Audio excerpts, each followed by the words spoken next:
orang yang senang atau menaruh amarah terlalu lama. Melihat hukumannya ditambah, tentu aku prihatin ya.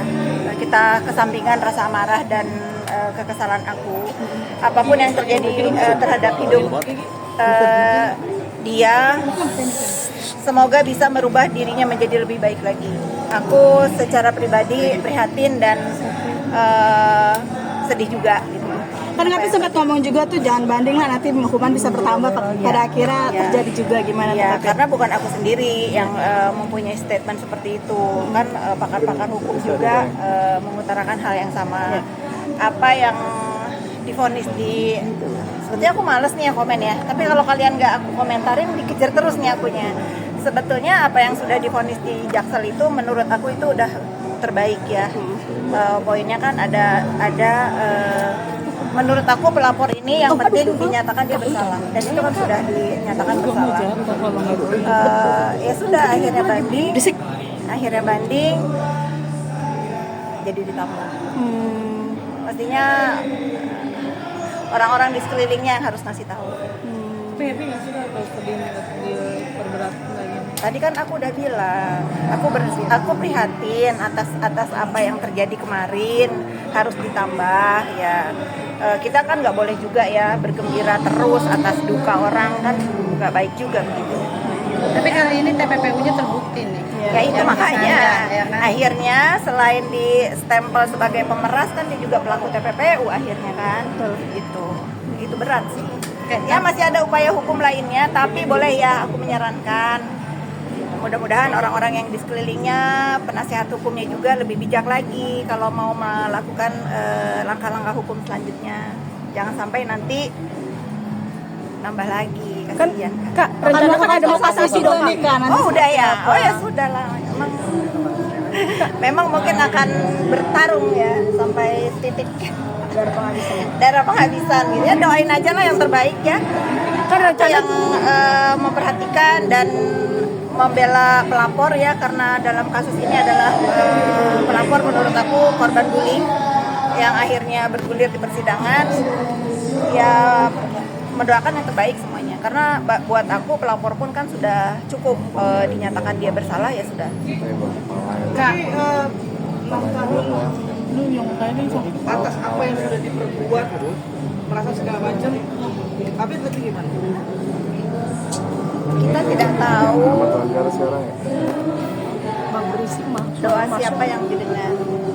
Kita juga tidak tahu kita berbuat jahat terhadap orang lain itu balasannya dari mana.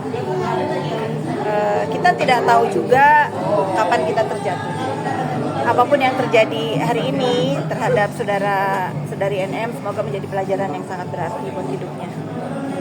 Diberikan hidayah, besok-besok dijaga sikap dan ucapan dan jarinya. Tapi kemarin perihal Kavi dipanggil Polda Jabar seperti apa sih? Oke, nah ini rangkaiannya kan terhadap kekisruhan skincare ya. Kekisruhan skincare, saling serang, black campaign dan lain-lain yang akhirnya nggak lucu lagi. Menjadikan laporan, saling lapor, sudah ada yang terpenjara juga ya, karena nama aku disebut oleh salah satu saksi atas laporan Ibu HS. Mau nggak mau aku dipanggil untuk dimintai keterangan juga sebagai saksi. Ya harapan aku ini, kalian kan para pebisnis tangguh ya, sudahilah. Coba kalau bisa ada yang menengahi, tapi bukan aku ya, nanti aku dibilang duta tabayun. Gantian siapa yang merasa kepengen hidup ini damai-damai saja. Karena kalau aku sudah menghimbau kepada saudara terlapor, sudah ya, kalau memang merasa salah, sudah coba dibuka komunikasinya. Sudah itu. Berapa pertanyaan kemarin Kak mungkin diperiksanya terkait apa aja sih? Lupa. Saksi kunci nggak sih Kak? Saksi kunci, aku nggak ngomong di sini lah saksi kunci. Kalian namanya dia saksi kunci. Oke, ini kan masalah kasusnya lagi-lagi skincare ya, yang di Bandung kemarin ini kan? Bukan, ya mungkin kaitannya dengan itu, tapi ada yang dilaporkan kalau nggak salah ITE. Kan Kak, kehadiran Kavi ke sana kan dikarenakan disebutnya nama Kavi oleh Sajega satu Ya. Nah, ini kaitannya seperti apa sih? Pokoknya gini ya, di mana aku berdiri di situ aku merasa dia benar. Yang aku bela pasti aku merasa dia yang benar.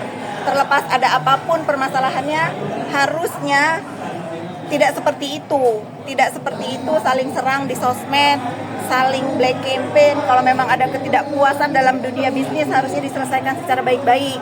Tidak dipublish, nggak dikata-katain di sosmed. Karena sekarang bahaya sosmed itu nyata. Orang dengan ucapannya bisa terjatuh. Udah banyak contoh, udah banyak korban. Nah, ini yang aku maksud. Terlepas dari kesalahan apapun, kalau aku udah berdiri di salah satu pihak, berarti aku merasa dialah yang benar.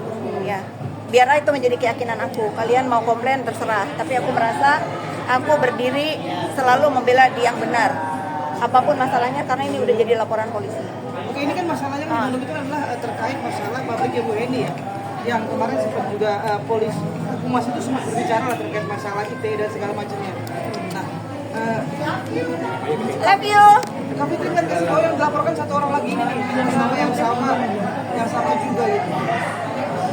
Bisa gak sih Kak Fitri maksudnya gitu, untuk kasus Bu Heni ini ditangani sudah masuk ke ranah? Kan tadi aku udah bilang, kali ini gantian lah siapa yang mau tabayunin. Tapi ingat ya teman-teman ya, kita menyaksikan semuanya bahwa di negara Republik Indonesia ini nggak ada yang kebal hukum ya.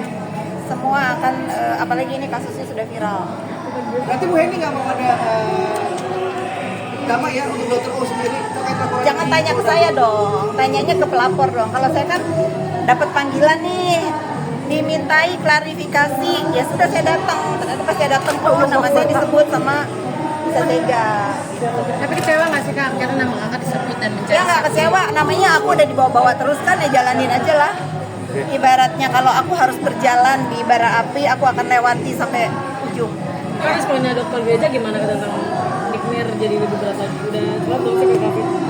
Kalian jangan salah sangka ya. Ini media jangan salah sangka terhadap Dr. Reza yang menjadi pelapornya saudara terpidana. Dia tidak seperti itu. Dia juga tidak bergembira pun atas tambahnya hukuman terhadap saudara terpidana. Ya udah, sudahi. Saya menghimbau teman-teman sudahi ya. Sudah, kita move on.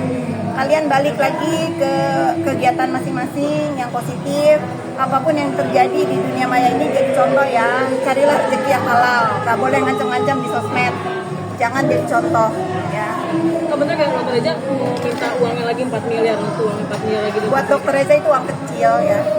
Uang kecil ya. Kalau terpidana ngomong itu uang kecil, apalagi buat dia ya. Itu uang kecil banget. Ya, bukan itu poinnya. Poinnya adalah dia merasa diganggu aja awalnya. Ya, diganggu, diancam, dihancurkan kredibilitasnya ya, seperti yang udah kita ikuti. Gimana di tempat ini masih